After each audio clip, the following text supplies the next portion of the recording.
नमस्कार श्रोते हो, दीपक रेगे कथाकथन चॅनलवर तुम्हा सगळ्यांचं मनापासून स्वागत. श्रोते हो, तुम्ही ऐकताय शहाजीराव भानुदास बळवंत यांची भिंगर ही कादंबरी. आज भाग 4. पण तत्पूर्वी तुमच्याकडून जर चुकून चॅनल सबस्क्राईब करायचं राहून गेलं असेल तर प्लीज चॅनल सबस्क्राईब करा. ऐकूयात भिंगर भाग 4. संभाचं हायस्कूल एका सुरात चालू झालेलं.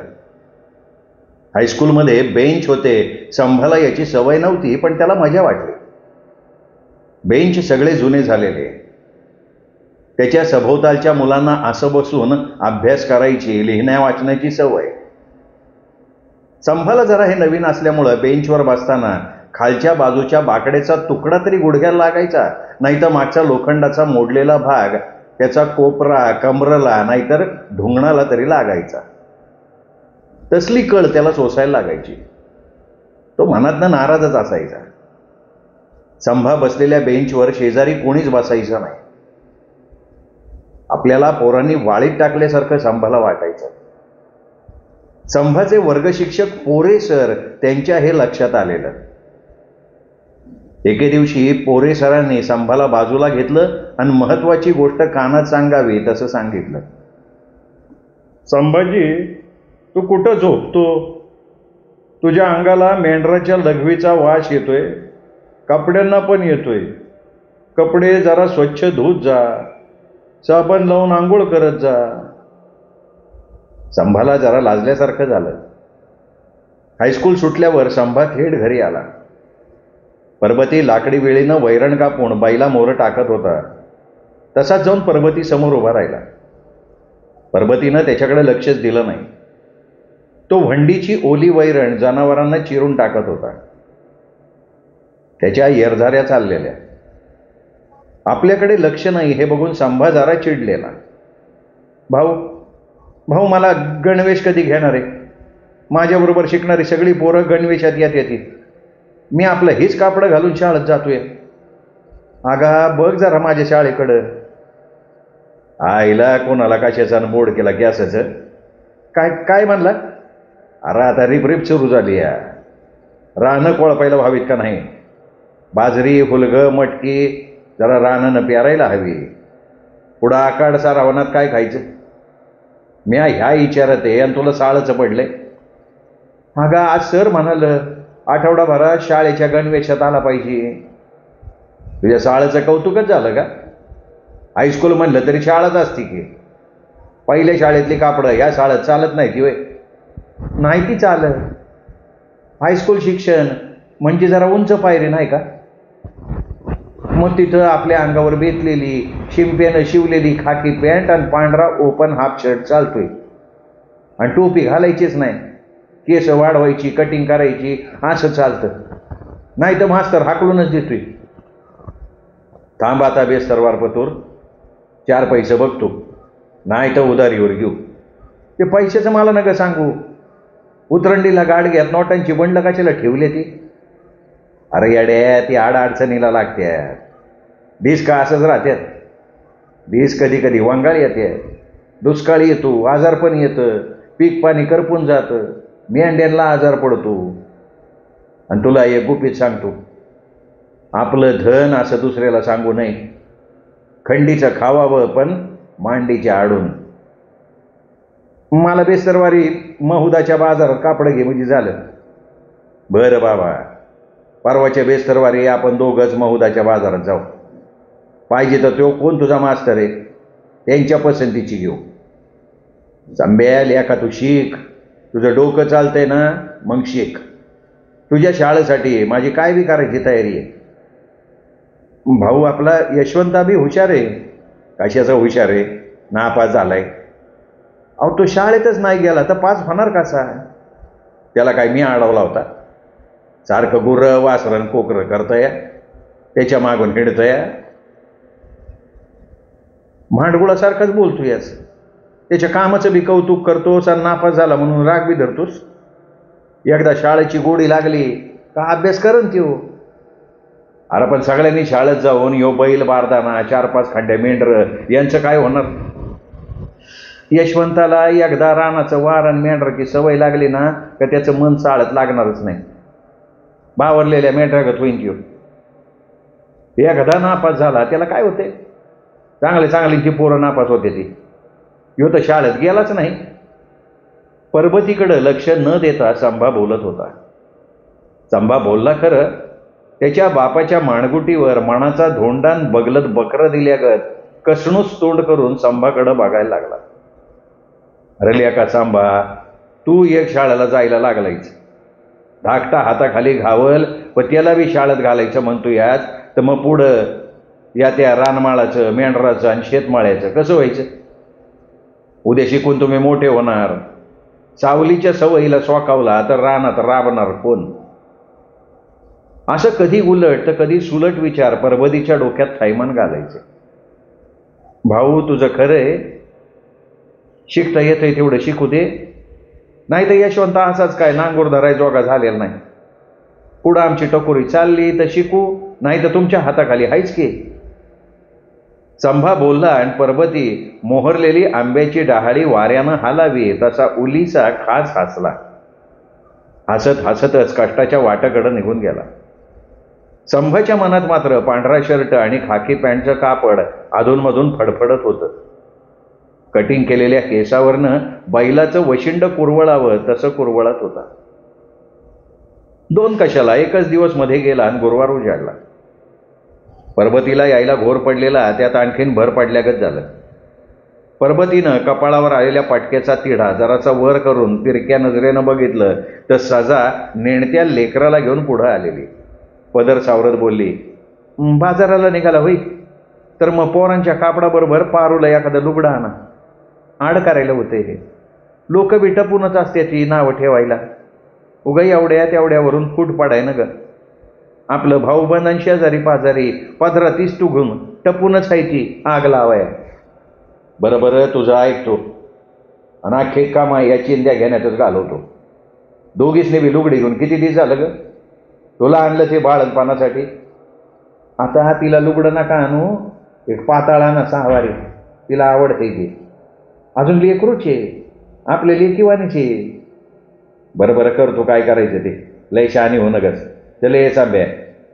तणतण करत संभाला घेऊन परबती महुदाच्या बाजाराला निघाला.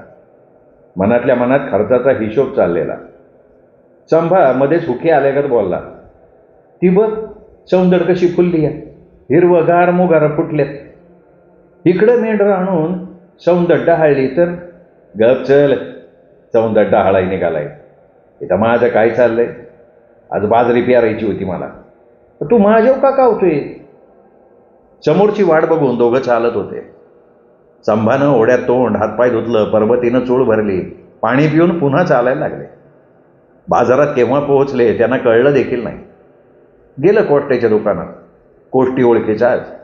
त्यानं सभोवतालच्या गिरायकांच्या गारड्यातनं मान उंचावून परबतीकडं बघितलं. अरे या राजे, बोला काय काढू? धोतर जोड फेट चांगला आल्यात. नाही ते सगळं राहू द्या. ह्या आमचा शंभूदेव काय म्हणतोय बघा. 7वी पासून 8वीत गेलाय. याला कसला साळचा गणवेशाचा कापडा पाहिजे ते पागा. टेरिकॉटचं पांढरं कापड ओपनच्या शर्टासाठी आणि खाकी कापड पॅन्टसाठी 2 ड्रेस शिवायची. संभा म्हणाला. संभा बोलून बाजूला सरला तोवर परबती धपका घातल्यागत बोलला, एक धारवाडी चोळीचा खण, एक सहावारी पातळा जम्परचा तुकडा काढा आणि बरं का शिडजी लिवायच्या हाई या टायमाला. काय राजे, कुठवर लिहून ठेवायचो? आता एक स्पेशल चोपडीच करतो तुमच्यासाठी. तर काय करता, परपंच आहे. पुढच्या बाजारात 2-4 मेंढ्या आणतो आणि मिटवतो तुमचं. धाकटा घडी आल्या तेवढं करतो बघा. धाकटा माल कुठं पाठवलं काय? हा मेंढर घेऊन गेलाय नव तिकडं कोकणात. सांगितल्याप्रमाणे कोष्ट्यानं मीटरपट्टी घेतली. कापड मोजलं. रापीनं कातडं चिरावं तसं कातरीनं कापलं. धारवाडी लुगडं, ठिपक्याची साडी पसंतीप्रमाणे एकत्र बांधून प्लॅस्टिकच्या पिशवीत टाकून दिली. संभानं ती पिशवी अलगद उचलली, कोकरू उचलावं तशी. पिशवीवरनं हात फिरवला आणि दुकानातनं बाहेर आला. परबती कोष्ट्याशी बोलत थोडा वेळ आतच थांबला. दारात उभा असलेला सांभा पर्वती कधी उठतोय आणि बाहेर येतोय म्हणून उतावळलेला. त्याला भुका लागलेल्या. पर्वती दारात आहे तोवरच त्यानं विचारलं, भाऊ तुला भेळ आवडती का मिसळ? कार असं काही विचारतोयस? संभा नुसताच हसला. कुत्र्यानं गोंडा घोळत चालावं तसा पर्वतीच्या उजव्या बाजूनं चालायला लागला. पर्वतीनं ओळखून न ओळखल्यासारखं केलं. रस्त्यावरच्या हॉटेलकडे न पाहता पर्वती पुढे गेला. संभाचा चेहरा काळवंडला. माठातलं पाणी संपल्यावर कोरड्या पडलेल्या माठासारखा तो दिसायला लागला. न राहून तो बोललाच, लिमज्या नाही तर भेळ तरी घे की, थोडं लाडू घे, पोरानं होईन खायला. का आणि खात नाही की का? यानं पोट भरणार आहे होई? बाजार करून आल्यावर संभानं सजाच्या पुढं लुगडं पाताळ अलगट टाकलं. कडू इंद्रावण तोंडात टाकल्यावाने सजानं तोंड कसणूस केलं. बाया बाया बाया, काय वाण तरी आणलाय, धुतला का? जाईलच, पण मला हिरवं पाहिजे होतं. अगं धनगरीने ना काय करायचे चांगली कापडं, का कुठे मिरवायला जायचं आहे होई? मग तुमासनी बरी चांगली चांगली घ्याता. अगं आमासनी चांगल्या माणसात बसावं ओटावं लागते, कारभारी नवं का मी? जा पाणी घेऊन ये.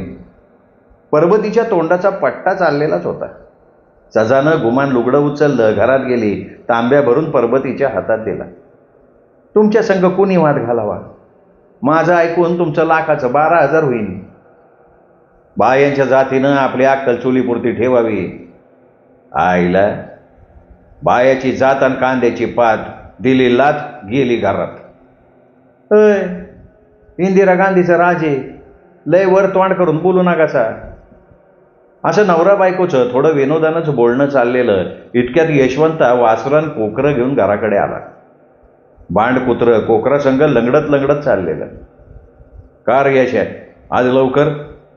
लवकर कुठलं का, रोजच्या टायमाला तर आलोय. त्या कोकरासनी बी येळ काढायला लागते. जोगवली का घरचा रस्ता धरते ती, आम्ही बी मग त्यांच्या मागणं निघतोय. अरे ते बांड कुत्र का लांगडते? काय नाही, त्या पिल्या रामोशाच्या कुत्र्याची आणि हैची का लागत लागली. भाद्रानं रामोशाचं कुत्र तोडलंच, आता कळवण म्हणल्यावर त्याला बी दात लागणारच की. कुत्र्याला दुसऱ्या कुत्र्याचा दात लागला म्हणताना पर्वती हल्ला. भंडारा घेऊन आला. चिमटीत भंडारा घेऊन खंडोबाच्या नावानं उधळला. कुत्र्याला दात लागून झालेल्या जखमेवर हळदीचा भंडारा लावताना कुत्रं जरा कणलं, विव्हळलं आणि पर्वतीचा हात चाटायला लागलं. इकडं तिकडं करता करता मे महिना कधीच उलटून गेला होता. जून आता संपत आलेला. नवा कोरा गणवेश घालून संभाजी महूद हायस्कूलमध्ये जाऊ लागलेला. नवा शर्ट घालून गेलेल्या पहिल्याच दिवशी कोणीतरी त्याच्या शर्टावर शाईचा डाग पाडला. संभाला राग आलेला. सशाला बघून कुत्र्यानं धावावं तसा तो त्या पोराच्या मागं धावला. त्याला पकडून त्याच्यावर खेकसला. महूदाला शंभू एकटाच जात नव्हता. बाकीची वाडी वस्तीवरची बरीच पोरं जात होती. त्या धनगराच्या पोरांचा भरणा जरा जास्तच. संभा त्यांचा म्होरक्या झाला. मेंढीच्या दुधावर पोसलेला त्याचा देह पिळदार होता. वर्णानं काळा सावळा असला तरी चुणचुणीत दिसायचा. पोरं त्याच्या भोवती जमा होत होती. शाळेत इतरांनी दिलेला त्रास त्याला सांगत होती. काही शिक्षक कसे पार्सलिटी करतात हेही मुलं त्याला खुलवून सांगत. वाडीवरच्या पोराची बाजू घेऊन संभानं हायस्कूलमध्येच एकाला कूच चालला. बाचाबाचीवरून झेंगाट मारामारी आणि भांडणापर्यंत गेलेलं. संध्याकाळी महूदाची 4 माणसं पर्वतीच्या वस्तीवर. अशी बारकी कळ मोठ्यात गेलेली. पर्वतीनं संभाला हाळी दिली, बोलवून घेतला. त्या माणसांच्या समोर शंभूच्या पाठीत 2 धपकं घातलं. चांबे बेने हे असलं करणार असेल ना तर तुझी शाळा बंद. आलेली माणसं हा प्रकार बघून खजील झाले. जाऊ द्या राव, आमचं चुकलं. पोरांची भांडणं घेऊन आम्ही यायलाच नको होतं. अहो असं कसं, तुम्ही आलं ते बरंच झालं. तुम्ही बी तुमच्या पोरासनी समजून सांगा. उगा एकमेकांच्या कांगाळ्या करू नका म्हणावं. पोरं शिकायचं सोडून काहीतरी भानगडी करते ती आणि थोरांची टकोरी फुटते ती. आपणच आपल्या पोरासनी दापलेलं बरं आहे नाही का? पर्वती बोलला आणि तावानं आलेलं महूदकर गुमान पर्वतीच्या रानातनं वाट काढत पाय फरफटत निघून गेलं. श्रावण महिना संपत आलेला. बाळूनं मेंढरं गावाकडं हाकारली. यावर्षी या भागातही चांगला म्हणजे बऱ्यापैकी पाऊस झाला. 1-2 दिवसात मेंढरं घेऊन येणार म्हणून बाळूचा निरोप आलेला. बाळू काका येणार म्हणताना संबाला मायंदाळा आनंद झालेला. श्रावणी अमावस्येला पोळ्याबरोबर आटकान करायचं असं परबतीनं मनात योजलेलं. आटकान केल्यावर लोकर विकायला गावती, 4 पैसे गाठीला होते अशी परबतीची आटकण. शेतात पीक पाणी चांगलं आलेलं. माळरानं, कुसळी गावतानं, बेंदाडानं हिरवीगार झालेली. विहिरी काठोकाठ भरलेल्या. तालीकाठानं घाणेरीची रंगीबेरंगी फुलं फुललेली, त्याचा सुगंध संभाच्या घरापर्यंत पोहोचलेला. पोळ्याच्या अगोदर बाळूनं मेंढरं वाडीवर आणलेली. येताना त्यानं लोखंडी पट्ट्याची वाघर मोडीत काढलेली. नव्या वाघरा घराला लागून असलेल्या माळावर त्यांनी बैजवार लावल्या. 2 दिवस झालं न झालं तोवर परबतीनं सजाच्या मागं नॅट लावलेलं. चित्राबांच्या धारा काढून झाल्या तोवर त्याची चिमट सजाच्या मागं. अगं सजे, 4 दिवस झालं सांगतोय तुला, पाटलाच्या घरी तवली भर दूध पाठव म्हणून. पाटलाचं कुठं परमुलकात गेलेलं पोरगा आलं या, त्याला शेळीच्या दुधाची भावना झाली या. पाटलाच्या कमशी कमी आहे त्या होई, आपल्याला दूध मागतात ते. त्याच्या घरी म्हस दुधाचा पूर आहे, पण शेळीचं दूध नाही. बाजरीची शेळी भाकरी आणि दूध खायचं म्हणतंय ते. आता का नेमतंय कसला पिरी विवाह झालाय की, आता पोटुशी आहे, 3-4 महिन्यात बाप होशील म्हणाव. आईला तुझ्या पाय दूत साखळ्या केवढ्याच्या, नुसत्या चौकशा कर म्हणलं तेवढं करावं की. अरे देवा, आता आपल्या तावल्या काय छटाक पावशेराची आहे की का? 1-1 तवली 2-2 शेराची आहे. शेळी आहे ती 2 शेर दूध निघायचं नाही. 1 तांबलभर पाठव, पण पाठव. दुधाचं पैक देणार आहे का नाही पाटील तुमचा, का फुकटच? तुला बाकीचं काय करायचंय? तुझा दीर जातो की त्याच्या बाबडे डहाळायला. मेवा खाल्ल्यासारखी ही मेंढरं चिकारीच्या शेंगा खात्यात. आता त्यानं जर तो हिसाब केला तर सांगायला गेलं की टांगायलाच नाही. आता की तुमच्या संग कोणी बोलाव? म्या त्या चिंगळीची भाजी टाकली या करपलती जाती म्या. सजा निघून गेली. कोणीतरी पोटात हात घालून गुदगुल्या केल्यागत परबती ज्या खळखळून हसायला लागला ती त्याच्या हसण्याच्या आवाजानं शेजारची 4 घरातली माणसं पार ओसरीला आली. एकानं तर आपल्याच ओसरीवरनं बिरोबा देवाच्या नावानं चांग भलं गाजावला. मान मोडून टाकलेल्या कोंबड्यागत उड्या हाणत परबती निघाला. त्याचं बघून दुसऱ्यानं घरातनं ढोल बाहेर आणलं. हे बघून थोरले कारभारी बाहेर आले. सगळ्यांनी त्यांना वाकून रामराम केला. परबतीनं जागेवरच उसळी मारून घोड्यागत दौडत थोरल्या कारभाऱ्यासमोर हजर झाला. तोही गुडघ्यात वाकला आणि रामराम बोलला. त्यानं आपलं हसणं बंद केलं. थोरलं कारभारी म्हणजे मोठं भारदस्त व्यक्तिमत्व. वस्तीवर जसा त्यांचा रुबाब तसा गावातही दरारा होता. धोतर नेसून त्यावर गुडघ्यापर्यंत नेहरू शर्ट, त्यावर फेटा, कल्लेदार ह्या मोठ्या मिश्या. सारखं तालुक्यात आमदाराच्या जोडीनं असायचं. केव्हा तरीच वस्तीवरच्या वाड्यावर मुक्काम. धनगरांच्या वस्तीवरचे तंटे बखेडे ढेलजत बसूनच सोडवायचे. भांडणं झाली, कांगाळी झाली तर थोरलं कारभारी येईपर्यंत सगळ्यांनी थांबायचं. पोलिसात आणि पाटलाकडं यांना विचारले बिगर जायचं नाही. त्यांचा मोठा मान म्हणताना त्यांनी ठसक्यात परबतीला जवळ बोलवून विचारलं, काय रे परबती, अंगाबिंगात आलं काय? नाही आबा, बायकोची थोडी मस्करी केली त्याचा हसू आलं. नाही, ही सगळी साजा संघ जमले ती, उद्या बेत मंगजीचा. आबा बोललं आणि ढोल घुमायला लागला. ढोलक्याभोवती बघता बघता रिंगण तयार झालं आणि लाल गोंड हवेत उडायला लागला. पायाने ताल धरला आणि गजी खेळ तासभर रंगला. थोरलं कारभारी भारी खुश झालं. पोळ्याला आता सजबेस उद्या म्हणजे झालं. पोळ्याला बघा तुम्ही, या झॅक मिरवणूक काढायची की सांगायची सोय नाही बघा. पोळा झाला की टिफणी आणि कोळवं. अमावास्येबरोबर रानात घालायचं म्हणताना सगळ्यांची तयारी झाली. जसजसा पोळ्याचा सण जवळ येईल तसा घराघरात आनंद भरलेला. बाजरीच्या पोत्यांनी घरगच्च भरलेली, मूग आणि उडीद यांची लिंपणं लावलेली.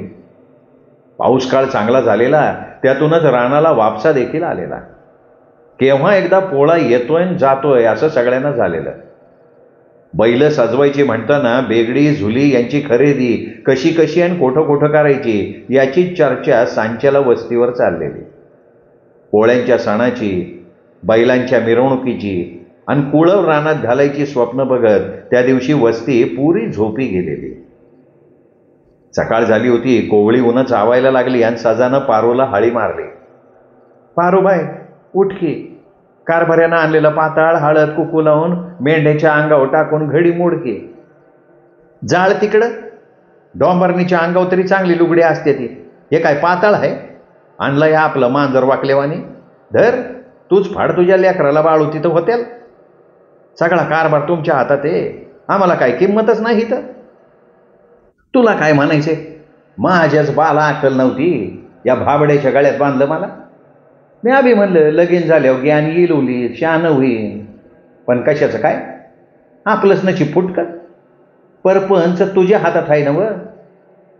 अगं काय ग, कधी नव्हती आज सणासुदीला एकेरीवर आलीच. कुणची न कानात पावा फुकला ग? मला जरा कळू तरी दी. कुणी कशाला फुकाय पाहिजे मला काय कळत नाही होई. कष्ट आम्ही करतोय. परमुलखात जाऊन उन्हातानात राबतोय. एकाचं 10 करून आणतोय. आम्ही बी काय बसून खात नाही. सासरेच्या कर्तुकीची 5 तर एकर जमीन होती. ही 30 एकर आली कुठं? माझ्या नवऱ्याच्या मनात काय कपाट असतं ना तर खालच्या वावराच्या उतारावर तुझ्या नवऱ्याचं नाव नोंदवलं असतं का त्यांनी? लय त्यागार करून बोलू न ग. सांचं नवऱ्याशी बोल आणि आमचं आम्हाला वाटून दे म्हणाव. झालं आमच्याच्यानं. कष्ट करू नाही तर वाटेन देऊ कुणाला बी. हे असलं तुझं घालून पाडून ऐकायलाच ना ग. आज सकाळी सकाळी दोघींचं भांडण हातघाईवर आलेलं. सजा पारूचं बोलणं ऐकून चर्र दिशी मनात सरकली. तिच्या हातात भरलेल्या दुधाचा तांबा पाडाच्या आंब्यागत खळदिशी निखळून भुईवर पाडला. सगळं दूध मातीत जिरलं. सजा घरात जाऊन जे रडायला लागली त्यानं सगळी वस्ती तिच्या दारी आली. समजवाया म्हणून कोणी पुढं सरकलं नाही. तीच आपली मनाशी गप्प झाली. रड रड रडली होती. तिने बाळ मांडीवर घेतलं. दूध पाजायला लागली. दूध पाजता पाजता तशीच भिंतीला टेकून बसली. शेजारी जमलेल्या बायका काही एका खोडीच्या असतात का? एक म्हणता लाख बोलायला लागल्या. त्यातलीच एक चंगळ आक्रस्ताळेपणे म्हणाली, अगं ही तर काय घारी गिदाडागत जमलाय. जाऊन बघा की दात खिळबीत खिळ बसली का? त्याच घोळक्यातली एक फटकळ तोंडाची पुन्हा बोलली, अव आता ही जावा जावाची भांडणं आहे ती. दोघी बी एक दुसऱ्याचा पान उतारा करायला लागल्या त्या. आता आम्ही सोडवाय जावं आणि काही विपरीत घडलं तर वार सुटायला आणि फळ तुटायला त्यातली गत होऊन बसायची. घोळक्यातल्या म्हातारीनं एकदा जमलेल्या बायकांवरनं नजर फिरवली. बोळकं झालेल्या तोंडानं लाखोली वाहत ती आत गेली. लोटकं भर पाणी सजाच्या पुढं धरलं. सजा धर पाणी पी. असं येड्यावानी करू न ग. काय असेल ती सांच्याला बापाई जमलं का बघा. लेकरू मांडीवर घेऊन छान रडून वांगाळा असते ते. नाही नाही म्या कशाला रडते. पण ही काय बोलती आहे हे कुणाला तरी पटन का? का तोंड आपलं म्हणून माणसाने काय बी बोलावं. जाऊ दे त्याला टाक तेडा आणि सांच्याला काय असेल ते बघा. अहो म्हणजे सांची माणसं दमून येते ती. आटकान बी पोळ्याबरोबर करून मेंढरं भाजरायची आहे ती. बाळू भाऊजी मेंढरं धुवून दमून येतात. त्यांच्या मागं बैल गुर आणि घोडी आहे. रानात बाजरी काढून पडली आहे. एक काम आहे का गडी माणसाच्या मागं? त्यात माझं कशाला भारूड लाव. म्या आपली मूग गिळल्यावानी गपच राहणार आहे. सांज झाली होती. परबती रानातनं आला होता. नांगराच्या बैलांना दावणीला बांधून त्यानं वैरणीच्या 4 पेंड्या विळीनं कापून बैलांना घातल्या. बैलांनी दावणीतली वैरण खाईपर्यंत 4-5 पाण्याच्या खेपा आणून रांजणात ओतल्या.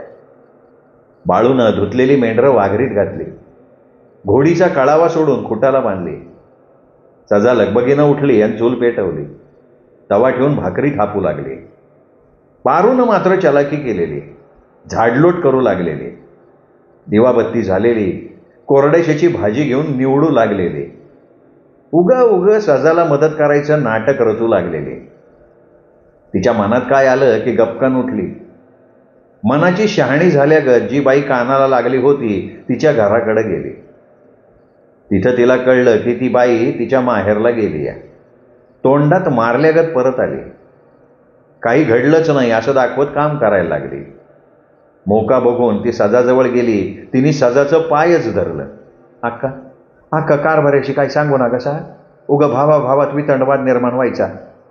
मी बोलली ती इसरून जावं. चुकी झाली माझी, दुसऱ्यांदा असं नाही बोलायची. ती पायावर टकुरं ठेवून पडलेली. सजानं तिच्या पाटणीवरनं हात फिरवला. अगं उठ बाया, येडी का कुळी. हे असले बायकांची भांडणं बाप्या पतोर घेऊन जायची नसत्यात. जिला घरफोड करायची हौस आहे ती कैदासीन वाद उकरती. पारू उठली. तिने आपुलकीनं नव्या पातळाची घडी उचलली. पितांबराकडे बघावं तशी डोळे भरून पातळाकडे पाहत निघून गेली. मेंढराच्या खांडात शिरलेला लांडगा अख्खा कळप उधळून लावतो तशी आलेली गत आपसुक टळून गेली. सांजवात केव्हाच लागली होती. गुरंढोरं मुक्कामावर रवंथ करत होती. लेकराला मांडीवर घेऊन बसलेली सजा मात्र मान उंच करून लांब लांब नजर टाकून बघत होती. शाळेत गेलेला संभा हातात दप्तर आणि नव्या गणवेशात एखाद्या शिलेदारासारखा येताना पाहत होती. पोळ्याचा दिवस उजाडलेला. वारं अंगात भरल्यासारखं संभा सैर भैर उधळत होता. आवाज काढायचा चाबूक हातात घेऊन हवेत उडवत होता. बैलाच्या शिंगाला बेगडी लावण्यात बाळू, परबती आणि चाकरीचं गडी गुंतलेले. सजान पारूनं कडबोळी करायला घेतलेली. दोघींच्याही उत्साहाला उधाण आलेलं. त्यांच्या नव्या लुगड्यांचा वास घ्यावासा वाटायचा म्हणताना संभा एकदा सजाजवळ तर एकदा पारूजवळ जाऊन बेलगायचा. सांच्या गजीबद्दल, लक्ष्मीबद्दल आणि बैलांच्या समोर कसं नाचायचं याचं कौतुक तो सजाला सांगत होता. मध्येच उठून बाहेर येऊन खोंड मिरवल्यागत मिरवत होता. मिरवणुका कशा निघणार, वाजंत्री कसे वाटून घ्यायचे यावर वस्तीवरच्या माणसात गप्पा चाललेल्या. सगळ्यात थोरल्या कारभारानं 2 नाचणारीन बैलासमोर नाचायला आणलेल्या. एका बहादरानं मिरजेचा बँड सांगितलेला. ह्या गप्पा सकाळी लहान पोरं ऐकत होती आणि संभाला येऊन सांगत होती. संभा आपला गजी खेळण्याच्या नादात मशगूल झालेला. सांज झाली. सांची पुरणपोळ्याची जेवणं जेवून झाल्यावर रस्त्याच्या कडेला धुरळा उठला. ढोल घुमायचा आवाज आला. बाळूनं चाकरीच्या गाड्याला येसप्पाला बैल घेऊन देवळाकडे यायला सांगितलं. बगलला पागुटं मारून त्यानं खालच्या वाडीवरून गावाकडे जाणारी पायवाटेचा रस्ता धरला. त्याच्या मागं पोरांचं लेंढार. त्यात संभाही निघाला. संभा मागं हो. कुठं निघालायचं वर्तमाड करू. म्या नाही जा, मला गजी खेळायची. अरे लय खेळणारं होऊ नका आत्ताच. खेळून खेळून दमल्यावर सकाळी लवकर उठत नाहीस. ह्यात त्याचे बापू उद्या साळ्याला सुट्टी नाही. चुलते पुतणे चालता चालता बोलत होते आणि वाडी वस्तीवरची मंडळी बिरुबाच्या नावानं चांगभलं गाजवत होती. त्यामुळे बाजूच्या वस्तीवरचे खेळगडी खालच्या वाडीकडे धुमान पळत होते. विस्तार वाढत होता. खेळकऱ्यांच्या हातातील रंगीबेरंगी रुमाल गॅसबत्तीच्या उजेडात चमकू लागलं. मनाजोगं रिंगण सजलं आणि ढोलाच्या आवाजानं गती घेतली. ढिंपांग ढिंग, इटिपाडी ढिम, डिप्पांग ढिप्पांग, डिबी डिबी डिप्पांग. असा माणूस बोलल्यासारखा ढोलातनं बोल उठत होता. तसा खेळाला रंगत चढत गेला. या गजी नृत्याचं एक वेगळेपण असतं. वाद्याची लय सावकाश वाढत जाते, त्याप्रमाणे खेळणारे आपली गती वाढवत जातात. हत्तीच्या चालीप्रमाणे गती वाढत जाते. ढोलाचा आणि सनईचा आवाज. खेळ म्हणजे नुसती सुरुवात होती तसा थोडा सरावही होता. खेळ संपला आणि धुळीनं माखलेले खेळगडी पांगले. तोंडावरून रुमाल पुसत कोणी गावाकडं तर कोणी आपापल्या वस्तीकडं जाऊ लागले. तोवर एका वस्तीच्या बाजूला हिल्लाळ दिसला. माणसाचा आरडाओरडा आणि बायकांच्या रडण्याचा आवाज ऐकू येत होता. त्या बाजूला काही खेळगडी धावत सुटले. बाळूही वस्तीकडं पळत सुटला. त्यांच्या बरोबरीनं पोरांना पळता येत नव्हतं. पोरं मागं राहिली. त्यात संभा पण राहिला. त्याला वस्तीवरच्या खोपटाला लागलेली आग स्पष्ट दिसू लागली. भरीला भर म्हणून लांडगं मेंढरांच्या दिशेनं जाताना पोरांनी पाहिलं कसलं 2-4 लांडगं पोरांना आडवं आलं. लांडगं बघून पोरांनी आरडायला सुरुवात केलेली. एका धुंदीत सगळे गडी पुढे निघून गेलेले. पोरांचं ओरडणं त्यांच्यापर्यंत पोहोचत नव्हतं. मात्र खाल्ल्या अन्नाला जागणारी धनगरांची 3-4 कुत्री लांडग्यांवर तुटून पडली. लांडगं पळून गेलं. वस्तीवर लागलेली आग विझवता विझवता गाड्यांची दमछाक झालेली. आग विझून शांत झाल्यावर लोकांना पोरांची याद आलेली. सणासुदीला आग म्हणताना सगळे चितागती होऊन बसले. बायकांचे हुंदके चालूच होते. ज्याची वस्ती जळली तो टकुऱ्याला हात लावून बसलेला. भकासपणे त्यांनी शून्यात नजर लावलेली. बाकीचे त्याची समजूत काढते झालेले. पोरं आगीकडं फिरकलीच नाहीत. कुत्र्याच्या मागून सावकाशीनं ती घराकडे निघून गेली. परबती गावात बैल घेऊन मिरवणुकीसाठी गेलेला. वस्तीवर सजान पारू आणि सजाचं तान्हुलं एवढीच होती. वस्तीवर लागलेली आग विझून निम्म्या रात्रीला बाळू वस्तीवर आलेला. चाकरीचा गडी आणि परबती अजून गावातच बैलाच्या मिरवणुकीत सामील झालेले. बाळूनं सजाला हाक मारली, वहिनी ती संब्या आलाय का घरी? हा वय आलाय की, पडवे झोपलाय. का काय झालंय वस्तीवर? अहो धोंडीबा धनगराचं जळीत झालं, कुणीतरी डाव साधला. अगं बाया, तरीच म्हणलं एवढा उजेड कशाचा पडला होता. जावा कलंडाचा रस. बाळूनं संभाच्या बाजूला वाघराच्या कडला पडवीतच घोंगडा अंथरलं. त्याच्या डोळ्याला डोळा लागना. त्याच्यासमोर वस्तीला लागलेली आग, जळलेला कडबा, माणसांचा कालवा आणि बायकांचा आक्रोश उभा राहत होता. सारखा कूस बदलत होता. तांबडं फुटायच्या वक्ताला परबती बैल घेऊन येताना त्यांनी बघितला. त्याला ही गोष्ट कधी सांगतोय असं झालेला बाळू ताडकन उठला. बैलांचा कासरा हातात घेऊन दावणीला तो स्वतः बांधायला लागला. बांधता बांधता तो जळीताचं परबतीला सांगत होता, अरे तू तिथं कशाला गेला होतास? आधीच त्याचं ना आपलं पटत नाही. नाव बिव घ्यायचं आपलं नाही ती बेलामत. ते का? त्याची बी पोरं माझ्या संगच खेळत होती की, त्यांना ठावं नाही का मी बी त्यांच्यात गजी खेळत होतो ते? पण नुकसान लय झालं का? काय राहिलं नाही. हे बघ बाळू, उद्या त्याला वास दे बरं का. त्याचं घर उभं राहिलं पाहिजे. भांडत असावं पण बुडत नसावं, हे ध्यानात ठेव. श्रोते हो, हा होता 4था भाग. 5वा भाग उद्या. तोपर्यंत नमस्कार मित्र.